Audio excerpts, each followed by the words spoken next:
Professeur Dotzenberg, bonsoir. Vous êtes pneumologue à la Pitié-Salpêtrière. Vous venez de publier Plaisir d'arrêter de fumer chez First. Et on vous a invité parce que depuis le 1er janvier, donc on sait que la France a inauguré le paquet de cigarettes neutres. Nous sommes les premiers, je crois, en Europe à l'avoir instauré.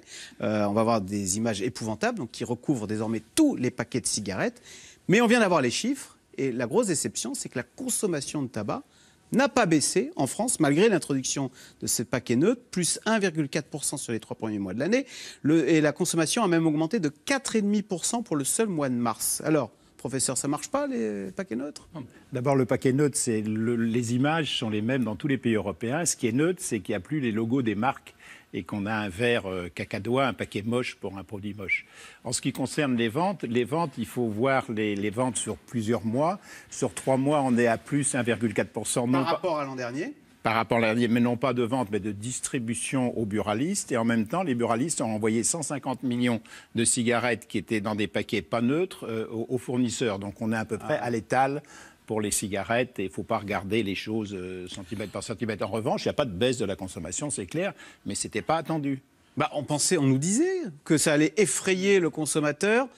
Alors ça veut dire quoi? Que c'est pas très puissant, ces photos, elles n'effraient personne. D'ailleurs, c'est ce que disent les buralistes. En plus, les clients s'y habituent. Vous avez écouté les buralistes, les cris qui criaient avant, vous avez écouté l'industrie tabac, vous n'avez pas écouté la ministre de la Santé ni les associations. Nous, on pensait que le paquet neutre allait changer l'image du tabac dans la société, mais n'allait pas diminuer la consommation. Comme en 2006, l'interdiction de fumer dans les bars, les restaurants et tout ça n'a pas du tout changé la consommation, mais a totalement changé la place du tabac dans la société. Donc le principal intérêt du paquet neutre, c'est pour les jeunes.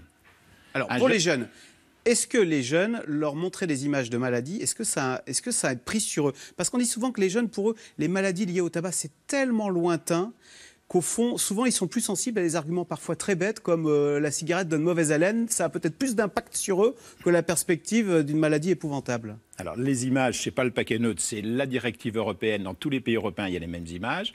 Là, ce qui a disparu en France, c'est les marques. Voilà. Avant, tous les jeunes achetaient, 70% des jeunes achetaient la même marque de cigarette, c'était la marque qui faisait le plus de publicité pour le tabac et qui disait qu'elle ne voulait pas que les jeunes fument de façon un peu malicieuse pour vendre plus de tabac. Maintenant, un jeune qui arrive, il ne sait pas quoi acheter. La preuve, c'est que les industries du tabac ont lancé 240 nouvelles marques et types de tabac en février dernier pour essayer d'arroser très largement pour savoir comment attraper les jeunes consommateurs. Le jeune de 15, 16 ou 17 ans qui va acheter son premier paquet, avant il avait sa marque, il avait son petit triangle blanc sur du rouge, il savait quoi acheter. Maintenant il est complètement perdu. Ils avaient d'ailleurs fait exactement la même opération d'inondation de nouvelles marques en Australie quand le paquet neutre était arrivé il y a quelques années. Est-ce qu'on a des chiffres sur les jeunes? Ils achètent combien de cigarettes? On n'a aucun chiffre sur les jeunes sur les achats de cigarettes. Moi, je vois avec Paris Sans Tabac, on fait des enquêtes tous les ans. On voit maintenant qu'on a 5% de fumeurs à 16 ans, qu'on avait 5% à 14 ans avant. Donc l'augmentation est très retardée. Alors, quelle est la place du paquet neutre? Quelle est la place du mois sans tabac, de la cigarette électronique et plein de choses? J'en sais rien. Mais les jeunes se désintoxiquent du tabac, contrairement à ce dont on avait l'impression. Non, les jeunes, en France, les très jeunes, moins de 16 et 17 ans, fument de moins en moins. Ils fument 2 fois moins qu'il y a 15 ans ou 20 ans. Et on va vers une diminution du tabagisme. On raconte partout que les jeunes fument, mais ce n'est pas vrai. Et quand on interroge dans une classe, je sais combien il y a de fumeurs, on interroge les fumeurs, ils pensent qu'il y a 3 fois plus de fumeurs dans la classe qu'il y en a pour de vrai. Les non-fumeurs, ils savent bien. Mais donc, il y a une intoxication pour dire que fumer, c'est une norme sociale. Non fumer chez les jeunes, c'est ringard, c'est moche. Et le paquet est moche pour leur rappeler que c'est quelque chose des moches. On aura des générations de non-fumeurs qui arrivent. Je crois que c'est le rêve de certains pays. C'est pas le rêve, ça sera la réalité. C'est la loi française, le plan national de réduction de tabagisme prévoit qu'on va avoir des générations non-fumeurs ou avec moins de 5% de fumeurs, et ça va arriver. Alors, le paquet neutre, c'est-à-dire où les photos sanitaires recouvrent l'ensemble du paquet, ça existe déjà en Australie. On a copié les Australiens. Quel effet ça a eu, puisqu'ils ont de l'avance un peu sur nous? Alors, en Australie, c'est difficile de savoir l'effet chez les jeunes et sur le reste, parce que chez les jeunes, il y avait pratiquement plus de jeunes qui fumaient. Ah bon? Un jeune de 5 ans regarde Pinocchio à la télévision et il voit que Pinocchio met une cigarette dans la bouche et il demande à sa grand-mère « Mais qu'est-ce qu'il a dans la bouche, le monsieur ?» Ça veut dire que l'enfant, il n'avait jamais vu une cigarette. C'est ça la fin du tabac. Et dans tous les milieux développés en Australie, il n'y a plus de tabagisme. Il reste dans les milieux psychiatriques, chez les populations défavorisées, un certain tabagisme. Et ils sont en train d'organiser vraiment la fin du tabac, sachant que c'est plus facile en Australie, où les frontières sont quand même mieux marquées qu'en France. Alors, vous avez un message assez encourageant, là, les jeunes arrêtent de fumer, la fin du tabac, etc. Mais la France reste un pays de gros fumeurs, n'est-ce pas? 28% des adultes fument. Je crois que nous sommes parmi les plus gros fumeurs en Europe. Oui, on est parmi les 4 derniers en Europe, avec la Croatie, la Bulgarie et la Grèce.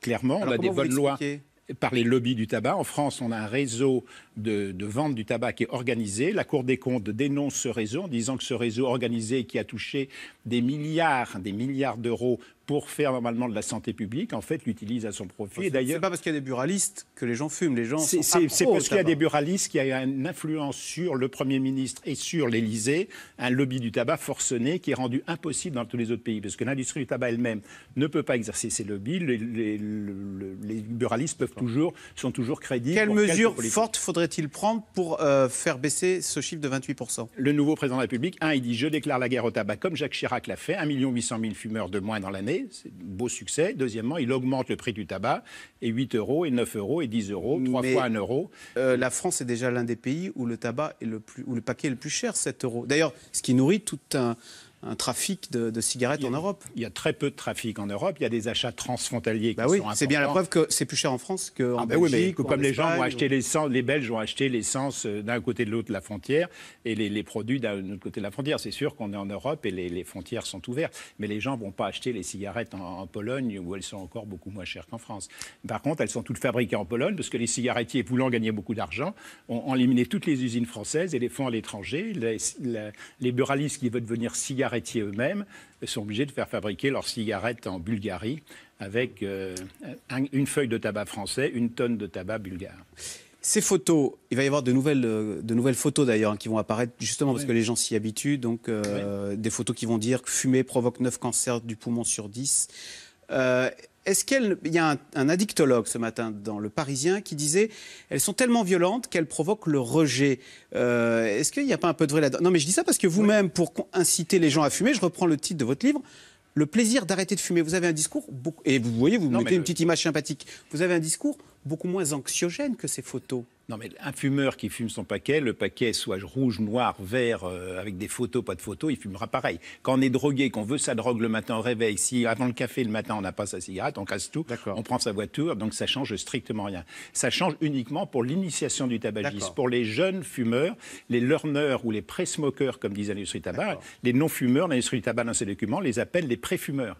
Un jeune qui ne fume pas, c'est un pré-fumeur. Et là, ça change, et même pour les buralistes aussi, ils savent aussi ce qu'ils vendent comme produit. C'est-à-dire, c'est un produit pas sain, c'est un produit, une personne sur deux qui fume et qui fume toute sa vie en meurt. Quel produit de consommation courante qui tuerait une personne fumeur sur deux en meurt? Quand on commence à fumer, une chance sur deux d'en mourir. Quel produit de consommation courante qui tuerait une personne sur 1000 ou sur 10 000 serait toujours sur le marché? Aucun. C'est le seul produit qui tue un fumeur sur 10. Ça tue tellement qu'on ne les voit plus, qu'on ne les mesure plus. Mais c'est quelque chose de considérable. On a 200 morts par jour, un avion par jour qui s'écrase. Et on est tellement habitué à cette mort normale, entre guillemets. Non, c'est pas normal. Ça peut régresser. On voit en France d'ailleurs, le tabagisme des hommes, il diminue beaucoup. Chez les jeunes hommes, on a une diminution de 60% des cancers du poumon chez l'homme en France avant 40 ans, alors qu'il monte en flèche chez les jeunes femmes qui, elles, fument de plus en plus. Donc on a des effets mesurables, rapides de la baisse du tabac. Arrêter de fumer, c'est efficace, c'est joyeux, c'est heureux, et ça marche bien si on le fait par plaisir. Et on peut beaucoup aider les fumeurs à arrêter de fumer. Et s'ils fument, ce n'est pas de leur faute, ce n'est pas qu'ils sont des sales garçons ou des sales filles, c'est uniquement parce qu'ils ont greffé dans le cerveau quelque chose qui les oblige à fumer. Voilà, il y a beaucoup de petites astuces pour nous aider à arrêter de fumer dans ce livre, Le plaisir d'arrêter de fumer. Merci beaucoup aux éditions Furth. Merci beaucoup, professeur Dotzenberg. Vous restez avec nous tout de suite. Caroline Roux, c'est dans l'air qui revient sur la question de l'euro. Est-elle en train de plomber la campagne de Marine Le Pen? Peut-on sortir de l'euro? Comment en sortir? Et avec quel risque? C'est dans l'air intitulé ce soir, le FN et l'euro, alors on sort? Point d'interrogation.